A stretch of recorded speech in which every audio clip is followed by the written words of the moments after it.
오늘 고린도후서 3장 말씀을 공부할 차례입니다. 고린도후서 3장 12절부터 18절까지 공부를 하겠습니다. 12절부터 공부할 텐데 11절부터 지난 시간에 봤던 11절을 먼저 또 읽으면 없어져 버린 것도 영광스럽다면 영속할 것은 영광이 훨씬 더 많으리라 그랬습니다. 율법도 선하고 영적이고 하나님의 말씀 10계명 하나님께서 손으로 기록하신 것입니다. 영광스러운 것입니다. 그러나 없어졌다고 말하고 있습니다. 무엇이요? 우리에게 있어서 율법은 거기에 어떤 그런 도덕법은 우리가 여전히 10계명에서 도덕법은 여전히 우리가 지켜야 되겠지만 그렇다고 지킨다고 해가지고 그 10계명을 지킨다고 해서 우리가 구원을 받는 건 아니죠. 구원 받는 문제에 있어서 우리는 율법으로부터 자유케 되는 것입니다. 율법을 어겼다고 하나님의 법을 어겼다고 우리가 구원을 잃어버리게 된다면 우리 중에서 누가 구원받을 수 있겠습니까? 하나님께서 가장 크게 여기시는 게 뭐죠? 너희는 서로 사랑하라. 이게 새 계명으로 주신 것인데 그것을 한 번이라도 어겨보지 않은 사람 어디 있습니까? 그렇죠? 우리 형제를 미워하고 험담하고 다투고 그러면은 하나님의 우리 주님의 크신 계명을 새 계명을 어겼으니 구원을 잃어버린 것이 되겠네요. 근데 어떤 사람들은 구원을 잃어버린다고 말하는 사람들은 다른 사람들의 어떤 죄들에 대해서 지적하면서 예를 들어서 신천지로 가면은 구원을 잃어버린다. 또는 무슨 간음을 하거나 마약을 하면은 구원을 잃어버린다. 이렇게 말을 하지만 자기가 짓는 죄에 대해서는 구원을 잃어버린다고 말을 하지 않는다는 것이죠. 바리새인들인 것입니다. 들보름 보지 못하는 것이죠. 자기가 짓는 죄, 간음, 영적인 간음은요. 세상을 사랑하는 것이 어디까지 사랑하면은 그러면 또 그걸 사랑한 것이라고 말할 수 있겠습니까? 그 기준을 어떻게 말할 수 있겠습니까? 우리는 그런 것으로부터 자유케 된 것이죠. 그래서 우리는 그리스도 안에서 그 진리를 알게 되었기 때문에 자유케 되는 것. 우리 여호와의 증인이라든지 무슨 안식교인이라든지 신천지라든지 또 하나님의 교회라든지 이런 사람들이 우리에게 와가지고 무슨 유월절을 얘기하고 또 무슨 안식일을 이야기하고 우리는 그것으로부터 자유로운 것입니다. 거침이 없습니다. 바울이 그렇게 말했죠. 로마서에서도 안식일을 빼고 그렇게 10계명 가운데서 이야기했던 것을 보게 됩니다. 자, 12절에서 말합니다. 정녕 우리가 그러한 소망을 가졌으므로 담대하게 말하노니 라고 말하고 있습니다. 그래서 우리는 담대한 것이죠. 우리는 구원에 있어서 확신을 가지고 있기 때문에 우리가 그 없어진 것들을 우리가 안식일이든지 뭐든지 간에 그것을 지키지 않았다고 해가지고 우리에게 구원을 가지고 협박하고 장난질하는 사람들로부터 우리는 자유롭게 된 것이고 담대하게 말하는 것입니다. 사도 바울의 이 말은 어떤 의미를 가지고 있는 것인가? 러크만 목사님께서 그 주석을 하는 내용을 잠깐 인용하면 사도 바울은 말하는 방식에 있어서도 분명한 한 가지가 있는데 그것은 절대로 유다서 16절이라든지 베드로서 2장 18절에서 말하는 것처럼 과장하는 말을 사용하지 않았다라는 거죠. 포장하지 않았다는 것입니다. 뭘 더하거나 또 어떤 진리가 잘 전달되기 위해서 어떤 거짓말을 사용하지 않았다는 것이죠. 로마서에서도 말하고 있잖아요. 만일 나의 거짓말로 인하여 그 진리가 더욱더 풍성하게 되어진다면 나는 정죄받는 것이 당연하다고. 어떤 진리를 전하기 어떤 목적이 정당하다고 해서 수단이나 방법은 무시되어도 된다. 그런 건 없는 것이에요. 그죠? 우리가 저 사람이 구원받을 수만 있다고 한다면 내가 같이 무슨 술집에 가서 술을 마시기도 하고 그런 거는 하나님의 뜻이 아닌 것입니다. 그 사람에게 맞춰준다고 해가지고 어디까지 갈 것이 의가 어찌 불의와 함께하게 할 수가 있겠습니까? 그렇게까지 하면서는 아닌 것입니다. 자, 그러면서 이제 하여튼 이렇게 하는 것이죠. 바울은 또 말의 지혜를 사용하지 않았다고 말하고 있습니다. 고린도전서 1장 17절에서 말의 지혜로 아니함은 그리스도의 십자가가 헛되지 않게 하려 함이라. 말 거기다가 뭘 섞거나 잘 전달될 수 있도록 어떤 세상적인 어떤 것들을 가미하고 그럴 필요가 없다는 거죠. 복음 자체가 능력이 있기 때문에 우리는 거기다 말의 지혜를 거기다 섞고 헬라 철학의 지혜를 섞고 그러면요 이 복음의 광채가 가려지는 것입니다. 그렇기 때문에 그가 구원받지 못하는 것일 수 있겠죠. 우리는 단순하게 전한 것입니다. 그리스도 안에서 단순하게 죄인이고 죄인이니까 어떻게 해요? 죄를 졌으면 벌을 받아 마땅하잖아요. 벌 받는 장소가 지옥이고 근데 그 지옥에 가지 않게 하시려고 우리 모든 죄 문제를 해결하셨다고. 사람이 죄 때문에 지옥 가는 거라고. 그 죄 문제만 해결하면 되는데 예수님께서 그 죄 문제를 해결하셨으니 그 예수님을 영접하기만 하라고. 내 모든 죄를 다 사하셨다고, 내 모든 죄값을 치렀다고 받아들이면, 그분을 구세주로 영접하면 죄가 없어지는 거죠. 아니, 이미 죄가 없어진 것을 받아들이는 거죠. 당신의 죄가 용서된 것을, 없어진 것을, 깨끗하게 된 것을 믿음으로 받아들이면 실제로 그렇게 되는 것이죠. 실제로 예수님께서 다 이루셨잖아요. 다 제거하셨어요. 세상 죄를 제거하는 하나님의 어린 양으로 깨끗하게 하셨습니다. 그 깨끗하게 하신 것을 받아들이면, 내가 그걸 인정하면 깨끗하게 된 것이고요. 그걸 믿음으로 받아들이지 않으니까 여전히 죄 가운데 있는 거죠. 머물러 있는 것이다 이거죠. 그래서 구원은 너무나 쉬운데 이것을 자꾸만 포장하고 그렇게 합니다. 그래서 바울은 말한 것입니다. 담대하게 복음을 증거했던 것이고 진리를 전하는 데 있어서도 타협하지 않았던 것입니다. 그래서 담대하게 말하니라고 이 12절에서 말했던 것처럼 그렇게 말하고 있습니다. 그리고 13절에서 우리가 또 하나 주목할 것은 13절을 읽으면 다시 모세가 이스라엘 자손이 지금은 없어진 그것의 종말을 지켜보지 못하게 하려고 자기 얼굴에 수건을 가리는 것 같이는 아니하노라 그랬습니다. 그러니까 율법, 그것이 없었다는 것이죠. 이스라엘 자손이 지금은 없어진 그것의 종말을 지켜보지 못하게 하려고 모세가 자기 수건을 얼굴로 가린 것 같이는 아니한다라는 표현, 좀 어렵게 말하는 것처럼 보일지 모르겠지만 무슨 뜻입니까? 신약 성도들이 구원받기 위해서 십계명을 지킬 필요가 없다라는 그런 내용이겠죠. 안식일을 지킬 필요가 없다라는 것이죠. 안식일은 이스라엘에게 준 거죠. 율법이지 않습니까? 그렇죠? 십계명이고. 자, 이스라엘 백성들은 주님의 영광이 모세의 얼굴에 빛나는 동안 모세에게 가까이 가기를 두려워했죠. 때문에 모세는 이스라엘 백성과 대화할 때는 수건으로 얼굴을 가렸고 하나님께로 돌아설 때는 수건을 벗었던 것입니다. 자, 근데 이것이 무엇을 보여주고 있는 것인가? 그 의미를 우리가 알아야 되는데 14절부터 16절까지 보게 되면 그 의미를 여러분들이 아실 수가 있어야 되겠죠. 14절부터 읽어보겠습니다. 그들의 마음이 완고하여 오늘까지도, 그러니까 완고한 거예요. 오늘까지도 옛 언약을 읽을 때에, 구약의 말씀을 읽을 때에 그와 같은 수건이 벗겨지지 아니하고 남아 있으나 그 수건은 그리스도 안에서 없어지는 것이라. 그러나 오늘까지도 모세의 글을 읽을 때에 수건이 그들의 마음을 덮는도다. 그렇지만 주께로 돌아서면 그 수건은 벗겨지리라 말씀하고 있습니다. 무슨 의미인지 알겠죠? 모세가 그렇게 수건을 덮은 것과 같이, 모세는 하나님과 대면할 때는 얼굴과 얼굴을 대면해서, 그죠? 그렇게 봤는데 수건을 벗었으니까 수건을 벗은 얼굴로 그렇게 하나님을 대했지만 이스라엘을 대할 때는 가렸단 말이죠. 근데 이것을 무엇을 말합니까? 이스라엘이 여전히 뭔가에 가려져 있다는 거죠. 무엇에 가려져 있는 것을 하니까 율법에 의해서 그들의 눈이 가려져 있다는 것이죠. 어떤 부분에 있어서요? 그리스도를 보는 데 있어서, 주님을 바라보는 데 있어서 그들이 여전히 가려져 있기 때문에, 눈이 가려져 있기 때문에 그 율법이 바로 그들의 눈을 가리고 있다는 것이죠. 사실 하나님께서는 그 율법을 통해서 그리스도께로 인도하기 위해서, 갈라디아서에서 말씀하는 것처럼 율법은 그리스도께로 인도하는 지도교사가 되었다 그랬잖아요. 그래서 율법의 말씀을 보게 되면 거기에 있는 모든 예표와 모형들은 예수 그리스도를 만나게 하는 그러한 말씀들이잖아요. 유월절 어린 양도 마찬가지잖아요. 그 모든 것들이. 그런데 여전히 그것을 붙들고 있으니까 그것이 그들의 안대 역할을 해버리는 거예요. 눈 가리기 역할을 해버리는 것이, 보질 못하는 것이, 하나님의 말씀을 봐도 보지 못하는 것이, 깨닫지를 못하네요. 그런데 돌아서면, 그리스도께 돌아서게 되면은 그것이 벗어지는 것입니다. 그러니까 율법이 없어진 거라는 것이죠.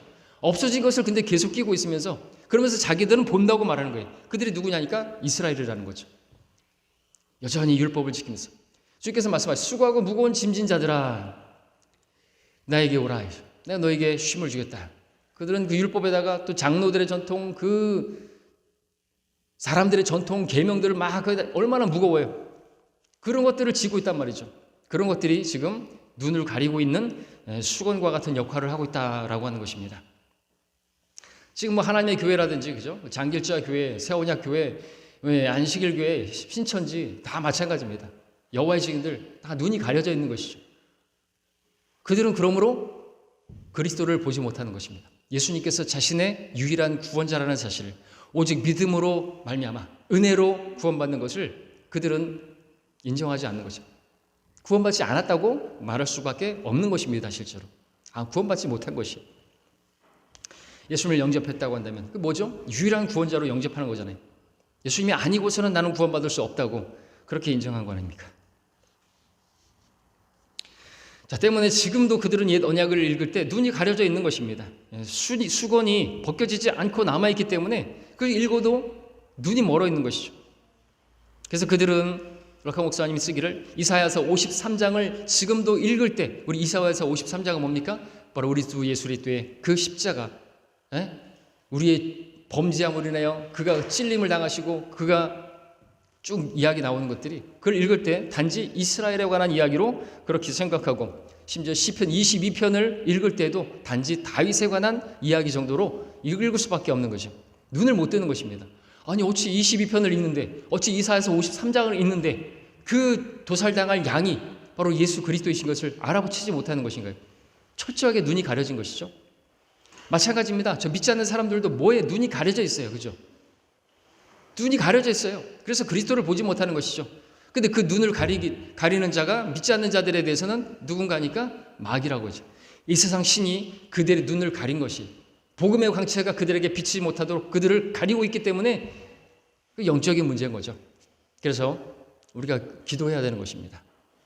그들이 마귀의 손을 뿌리치고 예수 그리스도를 손잡을 수 있도록 성령께서 역사하시고, 그러니까 구원받을 때 우리는 단순하고 또 담대하게 그렇게 전파할 수가 있어야 되는 거죠. 기도했다면 우리는 확신 가운데 그렇게 전해 쭈삣쭈삣하면서 예수 한번 믿어보세요. 예수 믿으면 좋습니다. 예수 하면 안 돼요. 우리는 예수가 친구예요. 예수님, 예수 그리스도, 주 예수 그리스도, 그분을 믿으십시오. 그러면 구원을 받습니다 라고 말할 수 있어야죠. 자, 이처럼 영적인 수건이 유대인들의 눈을 가리고 있었기 때문에 그들은 또 예수 그리스도를 초림하셨을 때 영접하지 않았던 거죠. 사도행전 28장 27절에서 사도 바울은 이 백성의 마음이 무디어지고 그들의 귀는 듣는데 둔하고 그들은 자기들의 눈을 감았으니 이는 눈으로 보지 못하고 귀로 듣지도 못하며 마음으로 깨닫지도 못하고 회심하지 못하게 하여 나로 그들을 치유하지 못하게 하름이라 그랬습니다. 바울이 이것을 인용했던 이 말씀은 이사야서 6장 10절의 말씀인데 함께 보도록 하겠습니다. 이사야서 6장 10절입니다.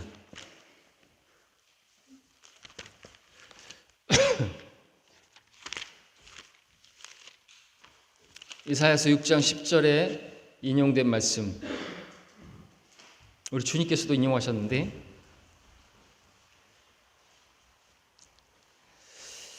이사야서 6장 10절입니다. 이 백성의 마음으로 살찌게 하고 그들의 귀로 둔해지게 하며 그들의 눈으로 감기게 하라.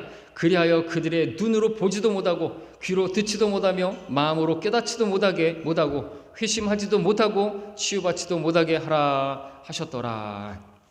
자, 이 말씀에서 우리가 주목할 부분은 어떤 누군가가 이스라엘의 그 두 눈을 감기게 한다라는 사실입니다. 그렇다면 그 이스라엘의 두 눈을 감기게 하는 그 누군가는 누구일까요? 요한복음 12장을 함께 가서 보시면 드러나죠? 그가 누구인지. 요한복음 12장에서 우리 주님께서 말씀해 주십니다.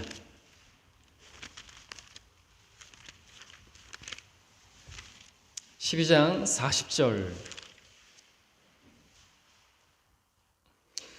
그가 그들의 눈을 멀게 하시고 그들의 마음을 완악하게 하셨나니 이는 그들이 눈으로 보지도 못하고 마음으로 깨닫지도 못하여 회심하지도 못하게 되어 나로 그들을 치유하지 못하게 하려 함이라 하였습니다. 이사야가 이런 일을 말하면 그가 주의 영광을 보고 주에 관하여 말한 것이라. 이사야 말씀을 인용하고 있죠. 이 말씀에서 주님께서 누가 그들의 눈을 멀게 하셨다고 말씀하고 있는 것이냐 하니까 그가 라고 말하고 있습니다. 그가 그들의 눈을 멀게 하시고 그는 바로 하나님이신 것이죠. 하나님께서 그들의 눈을 멀게 하셨다고 말씀하시는 것입니다. 하나님께서 그들이 이 메시아를 거부하자 이스라엘 백성들의 눈을 가리게 하셨다라고 말하는 것입니다. 그들의 선택에 의해서 그런 거죠. 로마서 11장 7절에서 바울이 말합니다. 그러면 무엇이냐? 이스라엘이 구하는 그것을 얻지 못하였고 오히려 선택된 자들이 그것을 얻었으며 그 나머지는 오늘같이 완고해졌느니라. 25절에서 이방인들의 충만함이 차기까지는 이스라엘 일부가 완고하게 된 것이라. 완전히 소경이 된 것이라. 자, 그래서 한 민족으로서의 이스라엘 백성들은요 지금 완전히 눈이 가려진 자들이고 완전히 그들은 완고하고 완전히 버려진 것이다라고 말하고 있습니다. 눈 멀어 있는 것이 사실이죠. 그래서 참 어렵죠. 그러나 개인적으로는 다르죠.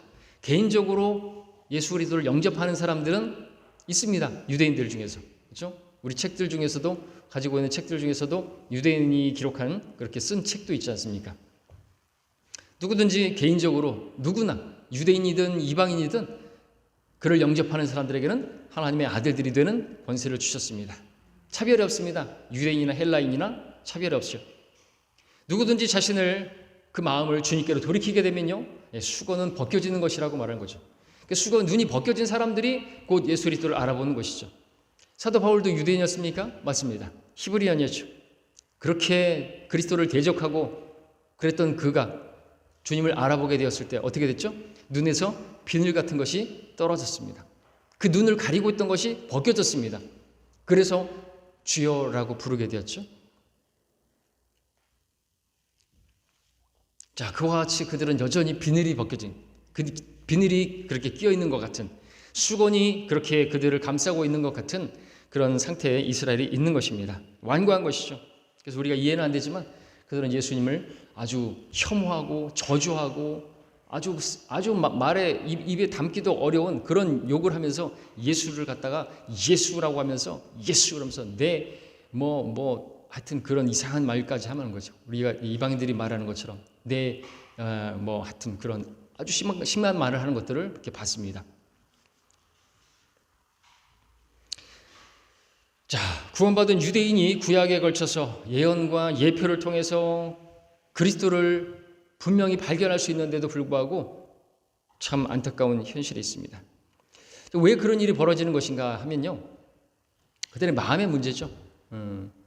그들의 마음의 우상 때문에 그렇습니다. 그래서 하나님께서 그들의 눈을 가리신 것이, 눈을 가리신 사람들이 누군가니까 그들의 마음에 하나님이 아니라 다른 것이 있기 때문에, 그 이스라엘이 그래서 하나님께서 징계하시고 버림을 당할 수밖에 없었죠. 우리는 에스겔서 14장을 가서 보시면 함께 보겠습니다. 에스겔 14장입니다.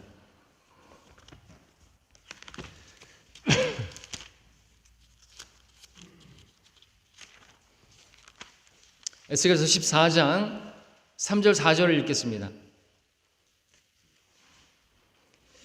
이스라엘이 그들의 마음에 우상을 세우는 것을 보게 되죠.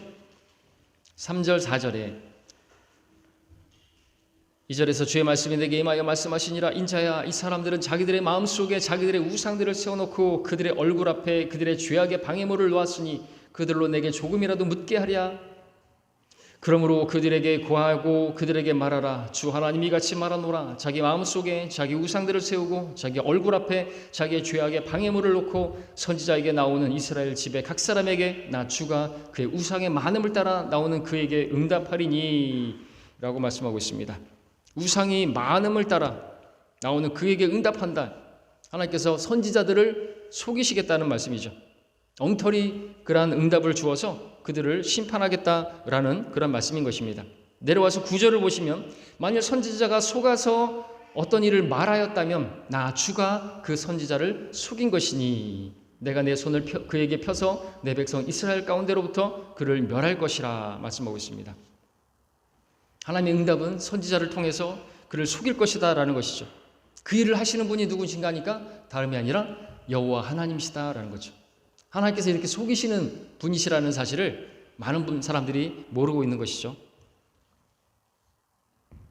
하나님께서는 유대인들을 저주하시기 위해서 그들의 사역자들, 이 랍비들, 서기관들, 바리새인들을 사용하신 것이죠. 오늘날은요, 싹군 목자들을 사용해서 가짜 목사들을, 가짜 교사들을 사용해서 눈멀게 만드는 것입니다. 그리스도를 보지 못하는 것이에요. 그러니까 어떻게 보면 구원받지 못한 교인들 이유가 무엇인 줄 아십니까? 왜 그들이 구원받지 못하고 왜 그들이 가짜 목사에게 속고 있는 것인 줄 아십니까? 그들의 마음에 우상이 있기 때문에 그래요. 왜 여의도 순복음교회 가는 것입니까? 범사가 잘 되고 강건하고 그냥 잘 먹고 잘 사는 게 그들의 목적이기 때문에 그런 것이죠. 우리 데살로니가 후서에 가서 보겠습니다. 데살로니가 후서 2장을 보겠습니다. 하나님께서 이렇게 하시는 분이시다라는 사실을 많은 교인들은 모르죠.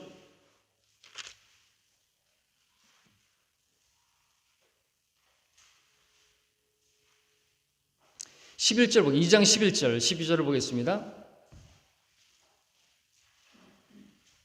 10절부터 읽으면 멸망하는 자들 안에 있는 불의의 모든 불의에 속임수로 오는 것이니 이는 그들이 진리의 사랑을 받아들이지 아니하여 구원을 받지 못하였기 때문이라. 이로 인하여 하나님께서 그들에게 강력한 미혹을 보내시어 거짓말을 믿게 하심은 진리를 믿지 않고 불의를 좋아하는 모든 자로 심판을 받게 하려 하심이라. 누가 하신다고요? 하나님께서 하시는 것입니다. 막 방언 달라고 그것을 그렇게 원하면 주신다는 거죠. 실제로. 그러면은 그 뭐라고요? 거짓이고 그것은 속은 것이고 그것은 구원받지 못한 사람들의 그러한 짓거리고, 왜 그런 것인가? 그들이 그것을 원하기 때문에 그래요. 계속해서 소나무 뿌리 뽑을 때까지 뽑히게 해달라고 하면 뽑혀지겠죠. 그럼 그게 하나님과 무슨 상관이죠? 소나무 뿌리 뽑으면, 소나무를 뽑으면 그게 무슨 의미가 있어요? 산을 옮겨지는 그것을 말하는, 나무 하나 옮겨졌다고 해서 뭐가 달라지는 게 있나요? 자기 어떤 원하는 바가 이루어지나요? 그렇게 부르짖으라고 누가 말했나요? 바알의 선지자들 계속 그래서 그렇게 부르짖었는데 누가 그렇게 하라고 했나요? 골방에 가서 하라 그랬죠. 그러니까 그런 것들을 원하면 하나님께서 주실 수 있다는 거죠. 그렇게 원하면. 근데 그것은 하나님께서 주시는 것은 재앙이고 그것은 심판하시기 위해서 주시는 거죠. 왜 저 사람들이 신천지에 가 있는 것인가? 왜 저 사람들이 장길자를 어머니 하나님이라고 믿고 있는 것인가? 왜 그 늙은 신천지 이만희를 하나님이라고 그렇게 믿고 있는 것인가? 그들이 그걸 원하기 때문에 그래요. 진리를 받아들이지 않는 거죠. 그리스도가 그들의 눈에 가려져 있는 것입니다. 근데 그거는 누가 한 것이라고요? 하나님이 하셨다라는 거죠. 하나님은 두려우신 분입니다. 우리에게도 적용할 수 있어야 되겠죠. 우리가 무엇인가를 계속해서 그걸 탐하면요, 그걸 우상 숭배고요, 우리 마음에 우상이 있으면요, 하나님께서 그 우상의 많음에 따라 우리를 그렇게 심판하시는 분이세요. 그렇게 원하는 걸 주실 수 있단 말이죠. 얻을 수 있어요. 근데 그게 심판이라는 거죠. 재앙입니다. 재앙. 이 땅에서 돈을 원하고 명예를 원하고 부를 원하고 주실 수 있어요. 허락하실 수 있습니다. 근데 그렇게 되면은 안 되는 거죠. 주께서 사랑하시는 자에게 징계를 허락하십니다. 예, 그렇게 그 길을 가려고 하면은 하나님께서 다리 몽둥이라도 부러뜨리시는 것이 그 하나님께서 사랑하시는 거죠. 잘 먹고 잘 살면 안 되는 거죠. 돼지 껍질도 못 먹는 그런 신세가 되어야 돌이키죠. 하나님을 찾죠. 골짜기에 백합화, 저 밑바닥에 떨어졌을 때 하나님 부르짖죠. 거기서 진짜 주님을 만나게 되고 하나님께서 다시 세워주시잖아요. 그런 경험을 우리가 했잖아요. 그죠? 우리 그런 사람들이잖아요. 그렇게 만난 사람들이 이제 생이 변화되고 그때부터 진짜 하나님을 사랑하게 되고 그렇게 되죠. 교회는 다니지만 여전히 하나님을 실제로 삶 가운데서 만나지 못한 사람들은 하나님과 그냥 평행선을 가는 것이에요. 성경을 읽어도, 말씀을 읽어도 나에 와닿질 않아요. 좋은 소리지 뭐, 이렇게 돼버리죠.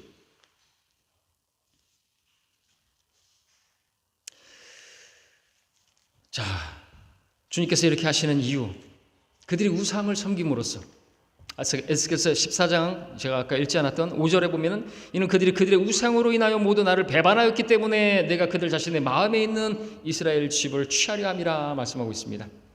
그 다음에 6절에서 말하기를 너희는 우상들로부터 너희 자신을 돌이키라고 말씀하고 있습니다. 그렇기 때문에 유대인들은 반드시 하나님께로 돌이켜야 하는 것이죠. 돌이키지 않으면 어떻게 되죠? 결국에는 그들을 위한 대환란이 기다리고 있는 것입니다. 대환란, 7년 대환란, 그것은 유대인들을 위한 하나님의 심판이죠. 야곱의 고난의 때라고 말하고 있습니다. 야곱은 누구죠? 이스라엘이죠. 이스라엘의 고난의 때, 그들이 그 예수 그리스도를, 하나님을 십자가에 못 박은 그 죄로 인해서 그들의 완고함이, 그리고 이제 깨어지고 그들이 정결하게 되는 그 기간이 바로 대환란인 것입니다. 근데 거기에 이방인들도 들어가게 되겠죠. 그들도 거부했기 때문에, 예수님을 거부했기 때문에 대환란 때는 목을 내놔야만, 참수를 당해야만 구원받을 수가 있어요. 목숨을 걸어 죽기까지 신실해야 되는 거죠. 실제로 그때는 믿음만이 아니에요. 내가 그때 가서 예수님 믿는다고 해서 아니에요. 행위로서, 인내와 인내로서 구원을 이루어야만 하는 그 시대가, 끝까지 견뎌야만 하는 구원받는 그때라는 거죠. 지금 이 시대에 끝까지 견디는 자는 구원을 받으리라 말하면 다른 복음을 전하는 것이고, 다른 복음을 전하면 천사랄지라도 저주를 받는다고 계시록에서 말씀하고 있지 않습니까?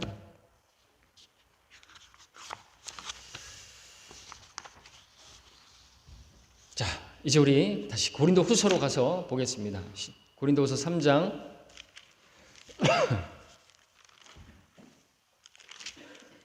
17절, 18절을 읽겠습니다. 17절, 18절. 3장까지 오늘 공부하죠. 16절에서는 그렇지만 주께로 돌아서면 그 수고는 벗겨지리라.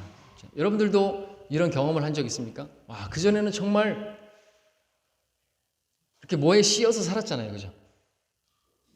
뭐에 씌어서 살았어요. 근데 이제 주님 만나고 나니까 다 벗겨져 버리는 거죠. 그리고 이 세상이 어떠한 것인지 알게 되잖아요. 참. 그리고 이 세상을 바라보면, 이 세상의 사람들을 바라보면 뭐가 보이잖아요. 그죠? 멸망으로 가고 있는 게 보이잖아요. 근데 그전에 그걸 보지 못했어요. 그렇기 때문에 우리는 그들에게 복음을 전하려고 하는 것이죠. 그것이 우리가 남겨져 있는, 주님께서 우리에게 주신 사명인 것이고, 우리가 살아있는 이유가 되는 것이죠. 자, 17절. 이제 주는 그 영이시니 주의 영이 계신 곳에는 자유가 있느니라. 예, 성령으로 우리는 거듭났습니다. 구원을 받았습니다. 진리를 알게 되리니 그 진리가 너희를 자유케 하리라. 수원이 벗겨지니까. 그리고 여러분들 예수님께서 죽은 지 나흘이 됐던 나사로에게, 그 수위로 돌돌돌 말려 있는 그에게 풀어서 다니게 하라, 자유롭게 하라. 그것도 그런 의미로 또 말씀하고 있죠. 마치 그것이 완전히 묶여져 있는, 율법에 완전히 묶여져 있는 그런, 주님께서 자유를 주시기 위해서 오신 그것을 또 보여준다고 또 이렇게 주석을 하고 있는 것이죠. 풀어서 다니게 하라 이거죠. 그를 완전 미라처럼 둘둘 다 감았겠죠. 다 풀어서 자유롭게 하라 이거죠. 다니게 하라. 오늘 우리에게 적용되는 것이고, 우리를 그렇게 해주셨습니다. 주의 영이 계신 곳에는 자유가 있느니라. 그래서 우리는 그 율법의 속박으로부터 자유케 되어서 우리는 넘치게 주님을 섬길 수 있게 된 것이, 그 자유가 육신을 위한 기회를 삼지 말라고 말씀하시고, 주를 위한 넘치게 섬길 수 있는 자유, 어디에서나 기도할 수 있고, 꼭 구약에서처럼 성전에 가서 기도하는 게 아니라, 오늘날도 교회 건물을 갖다가 성전이라고 말하면서 이 집은 기도하는 집이요 뭐 이렇게 만들어 놓고, 또 기도 만들어 놓고 그렇게 아니, 우리는 어디서나 기도할 수 있잖아요. 주께서 말씀하신 것처럼 우리는 어디에서나, 골방에서나 기도할 수 있고, 어디에서나 찬양을 해도, 왜? 내가 있는 그곳에 나와 함께 계시는 분이 내 안에 계시기 때문에 언제나 우리는 어디서나 주님을 찬양할 수 있고 주님을 경배할 수가 있는 것이잖아요. 넘치게 섬길 수 있도록 어디 이렇게 뭐 하고 속박되어서 섬기는 게 아니라 그런 자유를 주신 것이죠. 그래서 우리가 예배를 드릴 때도 어떻습니까? 어떤 형식은 있겠지만 우린 자유롭게 드리는 것입니다. 뭘 하면 안 되고 뭘 하면 안 되고, 뭐 예전에 그 칼빈처럼 종교 개혁을 한 건 잘했지만은 뭐 법을 만들어 가지고 예배 시간에 껌을 씹으면 안 되고, 벌금이 얼마고, 하품을 하면 안 되고, 졸면은 몇 대를 맞고, 그런 식으로 하면 안 됐어요. 다시 율법으로 돌아가는 거잖아요. 그렇죠? 그렇게까지 할 필요가 있나요? 그죠? 자,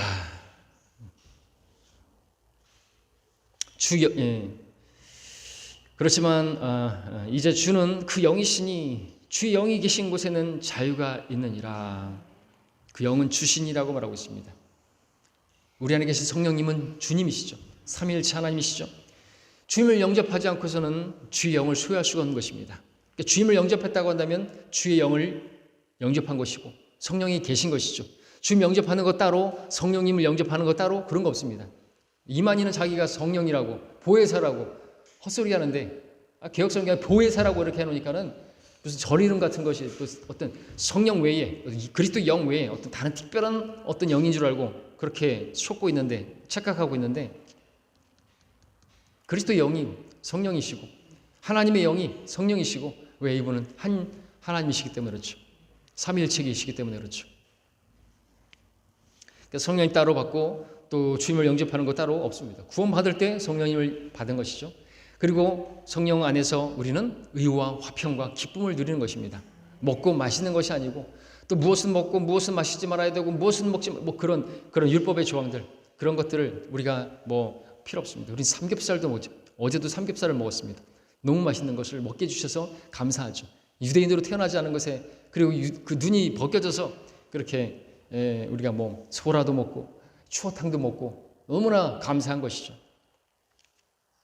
그게 감사한 건 아니지만, 겨우 뭐 그런 추어탕 먹고 삼겹살 먹고 그거 감사한 그건 아니지만 정말 감사한 게 너무나 많은 것입니다. 자, 18절에 보니까 그러나 유리를 통해 보는 것 같이 수건을 벗은 얼굴로 주의 영을 보는 우리 모두는 주의 영으로 말미암는 것 같이 영광에서 영광에 이르는 똑같은 형상으로 변모되느니라. 여러 가지로 말할 수 있겠죠. 수건을 벗은 우리들입니다. 그 수건을 벗은 얼굴로 주의 영광을 보는 우리 모두는, 저를 구령한 저희 작은어머니는 간증을 했습니다. 처녀 때부터 감리교회를 다니셨는데 그야말로 커튼에 베일에 가려진 하나님이었다 이거죠. 그러나 킹제임스 성경을 알게 되고, 킹제임스 성경을 알게 되기 전에 은혜로 구원을 받는 그 은혜의 복음을 듣고 구원을 받게 되고, 킹제임스 성경을 이제 최종 권위로 믿게 되고, 그 베일이 쫙 열렸다는 거죠. 그전에는 가려져 있었어요. 그야말로 하나님은 커튼 속에 베일에 가려진 그런 하나님이었죠. 근데 벗겨졌다, 그렇게 간증을 하시는 것을 들었습니다. 여러분들도 그렇게 간증할 수 있어야 되겠죠. 전에 다니는 교회나 지금 다니는 교회나 똑같다고 생각하면 아직도 눈이 못 떠진 것이겠죠. 그렇죠?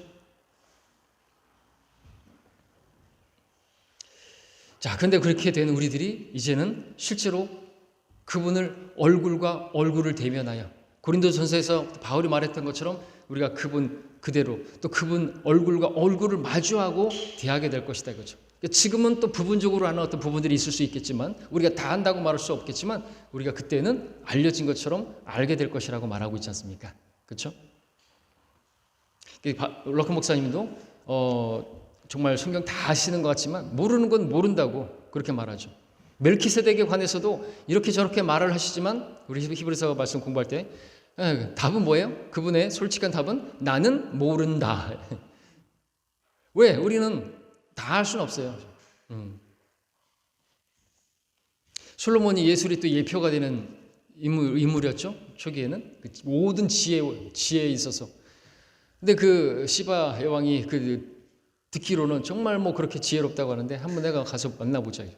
만나고 나서 그 했던 말은 뭐죠? 자기가 들었던 것의 절반도 자기가 직접 만나가지고 그 모든 것에 대해서 자기가 물어보고 대답하는 걸 듣고 나니까 내가 들었던 것은 반밖에 미치지 못했다, 그렇게 말을 하는 것을 보게 되죠. 어쩌면 우리도 그럴 것이, 그죠? 우리가 하나님의 말씀을, 온전한 말씀을 주셨지만 그래도 우리가 하나님 어찌 다 안다고 말할 수가 있겠습니까? 그분을 얼굴과 얼굴을 마주 대하게 되면 그때서는 진짜 알려진 것처럼 다 알게 될 것이죠. 자, 어쨌든 그래도 우리 하나님께서는 우리에게 성경을 주시면서, 하나님의 말씀을 주시면서 이 말씀을 읽게 하시고 보게 하시면서 우리가 하나님의 영광에 이르도록, 그 영광에서 영광에 이르는 바로 그런 목적을 우리에게 준 것이죠. 결국에는 똑같은 형상으로 변모가 되겠지만, 럭커 목사님은 이 성경에서 이 주석을 이렇게 쓰고 있습니다. 야고보서 1장에서 보면은 사람이 성경을 대할 때 성경을 읽는 사람이 어떤 사람인가를 그 내면을 보여준다 하죠. 성경을 읽다 보면은 그 많은 간증들이 있지만, 내가 처음에는 성경을 읽는다고 생각했는데 성경이 나를 읽는다 이거죠. 성경이 나를 비춰주고 있어요. 내가 누구인지를 비춰주는 거죠. 내가 얼마나 더러운 인간인지를 보여주고, 아브라함의 모습을 보면서, 우리 이스라엘의 모습을 보면서 그들이 손가락질할 내가 아니라 바로 나의 모습이다 이거죠. 그렇게 자주 넘어지고 그렇게 자주 넘어지는 이 모습이 바로 내 모습이고, 거울인 것 같아요. 거울. 우리는 말씀을 통해서 삭개오를 보면서 또 누구를 보면서 이 사람이 바로 나구나, 눈먼 소경을 보면서 이 사람이 나구나 보여준다는 거죠. 그래서 럭커 목사님 주석에서는 성경이라는 거울을 통해서 우리가 어떠한 사람인지를 보게 되었을 때 나타나는 반응은 두 가지다. 하나는 자신의 잘못된 모습을 바로잡든지 아니면 무시해버리든지. 근데 우리가 거울을 보는 이유가 뭐죠? 아침에 거울 보셨잖아요. 거울을 왜 보시죠? 뭐가 이렇게 묻었나 또는 뭐가 잘못됐나 바로잡기 위해서 거울을 보는 거 아닙니까? 근데 거울을 봤는데도 불구하고 그리고 내가 분명히 어디가 잘못되고 삐뚤어지고 뭐가 잘못되고 뭐가 묻었고 그런 것들을 봤는데도 불구하고 그걸 바로잡거나 제거하거나 하지 않는다면 그런 거울을 왜 본 것이죠? 거울을 왜 본 거예요? 말씀이 우리 거울이라고 하는데 바로잡으라고 우리가 예배 때 말씀을 듣는 것이에요. 그 말씀대로 바로잡히라고 우리에게 주시는 거예요. 그 말씀 앞에 내가 부복하는 거 아닙니까? 그게 예배잖아요. 그렇죠? 듣고 좋았습니다. 가려운 길을 즐겁게 해주는 그런 게 설교가 아닌 거죠. 그렇죠? 바울처럼 포장하지 않고 좀 말이 하찮고 좀 언변이 하찮을지라도 담대하게 진리의 말을 전했던 것입니다. 설교자들은 말쟁이가 아니죠. 모세는 얼마나 말이 시원찮았던 것인가요? 다 잊어버렸어요. 말도 못하고 둔하고 그랬습니다. 혀도. 하나님께서 그런 사람들을 사용하신 것이죠. 그 사람을 볼 게 아니라 하나님의 말씀을 듣고 나를 발견하고 내가 그 말씀 앞에 부복해야지. 우리가 앉아서 설교를 판단하고 말씀을 판단하고 어떻게 그렇게 살 수 있습니까? 설교자는 그렇게 사십니까? 그런 식으로 대한다면 아무것도 의미 없죠. 혹시 여러분들도 그러십니까? 목사님은 그렇게 사십니까? 그렇게 못 사니까 제가 항상 말하는 게 뭐죠? 그런 저와 여러분이 되기를 원한다고 말하지 않습니까? 여러분 그렇게 사십시오만 말한 게 아니라 그런 우리 모두가 되기를 원합니다.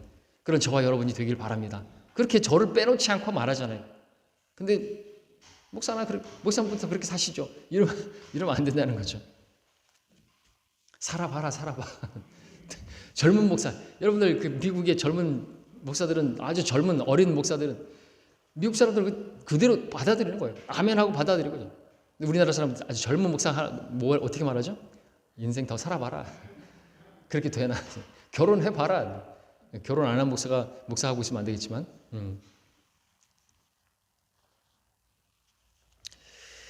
자, 문제는 그래서 많은 사람들이 문제가 뭔지 아십니까? 거울을 보니까 자기가 너무나 잘못된 게 많은 것이 우리가 책망과 바로잡음과 우리 훈육하기 유익한 하나님 말씀인데 그렇게 바로잡히기를 원치 않는 거죠. 책망받기를 원치 않는 것이 자기의 모습을 보기 싫은 거예요. 그래서 성경을 안 읽는 겁니다. 그렇죠? 거울을 보려 하지 않습니다. 거울을 보지 않는 사람은 어떻게 되죠? 거울도 안 보는 여자는 어떻게 되죠? 아주 안 되겠죠. 자, 우리가 성경을 볼 때 주석에 이렇게 쓰고 있습니다. 우리는 주님의 실제 모습을 보는 것이 아니라 주님의 형상, 곧 주님의 반사된 모습을 보는 것이다. 내가 나를 성경에 노출시키면 노출시킬수록 주님의 형상이 내게 더 많이 반사되고 비춰져서 반사된 주님의 형상이 더 많이 받을수록 나는 그 형상으로 변모되어져. 그러니까 주님을 닮아간다는 거죠. 주님의 모습이, 주님의 생명이 나의 삶에서 나타난다라는 것이죠. 그러면서 주석서에는 그런 얘기를 많이 하고 있습니다. 사람들은 남편과 아내가 같이 살면 살수록 닮아간다고 말을 합니다. 실제로 부부는 닮아간다고 하죠. 그렇죠? 진짜로 부부가 닮은 것을 보게 됩니다. 오랜 시간 함께하면서 대화하고 교제하다 보니까 안 닮은 부부는 교제가 없는 것일 수 있겠죠. 뜰록하면 주석서에는 이제 그 얘기를 합니다. 전에도 제가 설교 인용했던 큰바위 얼굴. 큰바위 얼굴을 계속해서 쓰다 보면서 그 전설이 큰바위 얼굴을 가진 어떤 사람이 나타나게 되면은 이 마을을 정말 회복시킬 것이고, 그래서 많은 사람들이 계속해서 큰바위 얼굴을 한 사람이 나타나기를 기다렸는데 그런 사람을 나타나지 않았던 거예요. 어떤 사람이 왔다 갔고 했는데 그 사람이 아니었고, 어떤 사람이 왔다 갔는데 그 사람도 아니었고. 근데 그 소녀는 계속해서 어린 그 소녀가 어렸을 때부터 그 이야기를 들으면서 큰바위 얼굴을 기다리고 살았다는 거죠. 그러다가 나이가 들어서 늙었는데 그때 한 소녀가 말을 하는 거죠. 큰바위 얼굴이다. 바로 그 자신을 보면서 그에게 큰바위 얼굴이라고 외치더라는 것이죠. 왜 그렇게 된 거죠?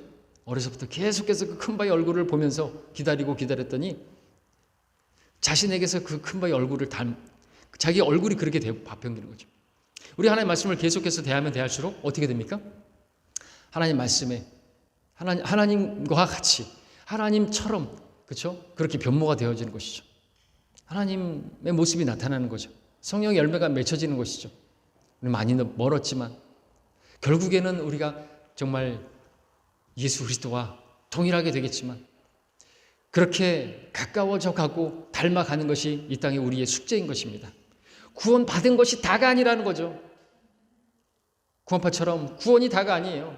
구원받은 것은 선물이고 이제 시작이고 걸음마를 띄워가지고 성장해서 우리 주님을 기쁘시게 하고 주님을 닮아가는 것, 주님의 형상이 내 안에서 온전해진 것, 그리스도의 형상이 너희 안에서, 그러니까 너희 안에 그리스도께서 온전히 형성되기까지 내가 다시 산고를 치르노라 그랬잖아요. 그리스도가 형성되기까지. 자, 그렇게 이야기를 하면서 또 18절 말씀을 가지고 이렇게 이야기합니다. 유리를 통해서 보는 것처럼 수건을 벗은 얼굴로 주의 영광을 보는 우리 모두는, 그래서 성경을 거울과 연관지어 본다면 중요한 몇 가지 교훈을 얻을 수 있다. 성경은 거울과 같다고 말을 하죠. 첫 번째, 깨진 거울은 잘못된 이미지를 보여준다. 무슨 뜻인지 알겠죠? 그러니까 거울이 잘못되면 안 된다는 거죠. 변질되면 안 된다는 거죠. 변개된 성경은 잘 비춰주지 못하는 거예요. 주님을 잘 보여주지도 못하는 것이죠. 내 모습을 보여주지도 못하는 것이죠. 두 번째, 거울에 비친 얼굴을 보기 위해서는 빛이 필요하다. 맞죠? 아무리 거울이 있으면 뭐 할 거예요? 빛이 없으면은요, 거울은 아무짝에도 쓸모없는 거죠. 무슨 말합니까? 성령님의 조명이 없이는 성경을 깨달을 수가 없다는 거죠. 성령께서 조명을 주지 않으시면 우리는 주님을 발견할 수 없고 내 모습도 발견하지 못하게 되고, 참으로 두고 보기에도 아까운 나라고 그렇게 이야기하는 그런 사람들 있잖아요. 장동동 목사는 그렇죠. 맨날 우리 외치자고, 참으로 나는 주께서 두고 보시기에도 아까운 존재다. 그렇게 자아를 눕히고, 아니죠. 우리는 나를 철저하게 부인해야 돼요. 티끌과 재 같은 나요, 정말 죄덩어리고 이 육신은 죄의 몸이고, 육신을, 성령을 계속해서 거슬러 가면서 욕심을 부리는 그러한 정말 한심한 그런 버리장머리 없는 그런 것이지 뭐 나를 높일 게 없는 것이죠. 세 번째, 거울에 얼굴을 비춰 보면서 하루를 시작해야 된다. 거울 언제 보죠? 일어나자마자 보는 사람도 있고, 그죠? 씻으면서 보잖아요. 거의 아침에 보지 않습니까? 하루를 시작하기 전에 거울을 봐야 된다 이거죠. 하루를 시작하기 전에 성경을 읽어야 된다는 거죠. 다 하고 나서, 내 할 일 다 하고 나서 잠자기 전에 아이고 내가 성경 안 읽었네. 그러다가 이제 읽고, 그러다가 졸립고, 그것이 이제 만성이 되면 성경만 읽으면 졸음이 오는 거죠. 잠이 쏟아지는 것이죠. 잘못된 습관이죠. 네 번째, 거울은 거짓말하지 않는다. 그렇습니다. 거짓말은 거울이 하는 것이 아니라 바로 그 거울을 들여다보는 우리가 거짓말을 하는 것이, 속지 말고 속이지도 말아야 되는 것입니다. 심은 대로 거두는 것이죠. 하나님의 말씀을 대할 때 우리가 가려서 들으면 안 되고, 내가 좋은 말씀만 들으면 안 되고, 그러면 안 되겠죠.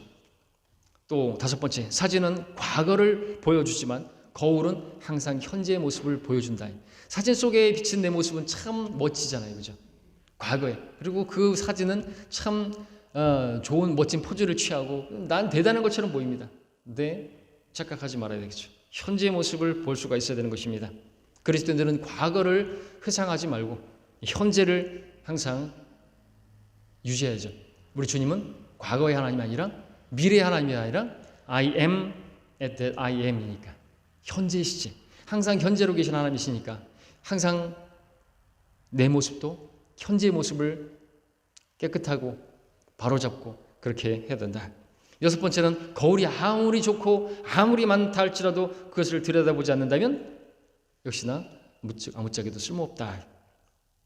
때문에 우리는 아무리 좋은 성경이 있다 할지라도, 아무리 바른 성경이 있다 할지라도 읽지 않으면 꽂아놓은 보리자루 못한, 그렇게 돼버리는 것이죠. 그러면서 나는 성경대로 믿는 사람이니 하면 안 되는 거죠. 하나님의 말씀을 읽어야 되고 공부해야 되는 것이고, 매일같이 거울을 보는 것처럼, 매일같이 양식을 먹는 것처럼 그렇게 우리는 하나님의 말씀으로 사는 사람들이 되어야 하는 것입니다. 그럴 때 우리 주님을 더 알아가게 되고 닮아가게 되고 주님의 생명이 나타나게 되고 주님께서 원하시는 그 일들에 쓰임받을 수가 있는 것이죠. 여기까지 공부하고요. 다음 시간에 4장을 공부하겠습니다.